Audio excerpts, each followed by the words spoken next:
the Ukrainian side is performing a deadly act.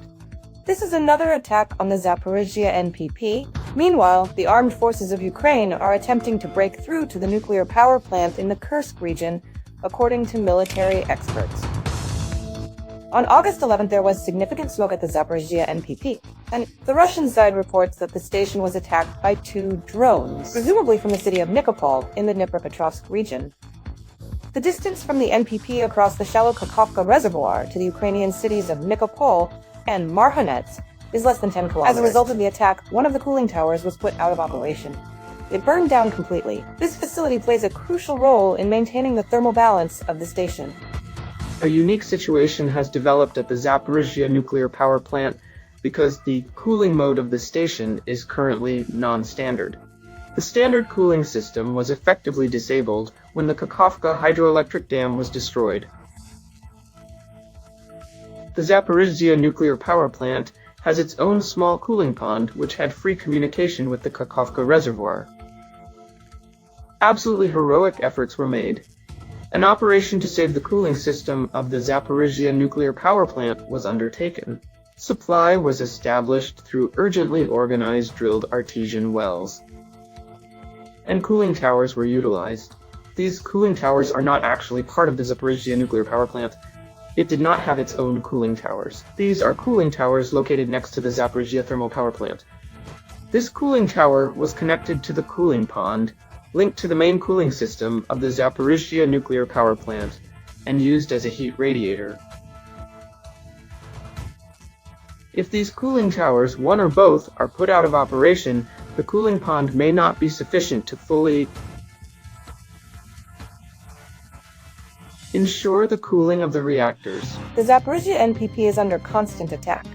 In April, the armed forces of Ukraine attacked the dome of the 6th power unit. Strikes were also recorded on the station's territory.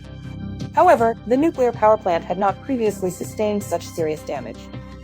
Russia called the drone attack nothing less than an act of nuclear terrorism. As for the Ukrainian side, the Kyiv authorities, in their usual manner, blamed Russia for the fire. They claimed that Russia was burning tires. A logical question arises: why do attacks that create high risks of nuclear catastrophe, especially in Europe, continue? Brussels refrained from any comments, pretending that Europe is not affected. The West has gone into a deaf and dumb denial, forgetting that the Zaporozhye NPP is the largest in Europe. As a result of the drone entering from above and falling inside, inspectors from the IAEA inspected the damage. Their statement was as follows: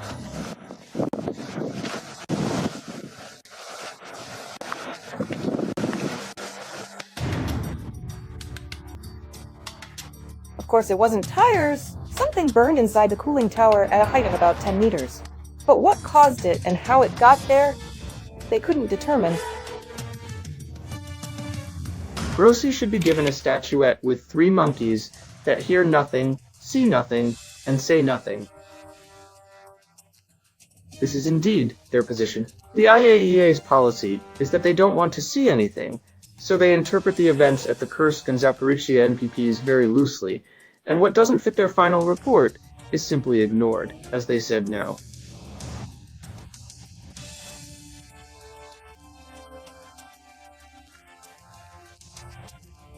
We didn't find drone debris, so it wasn't Ukraine.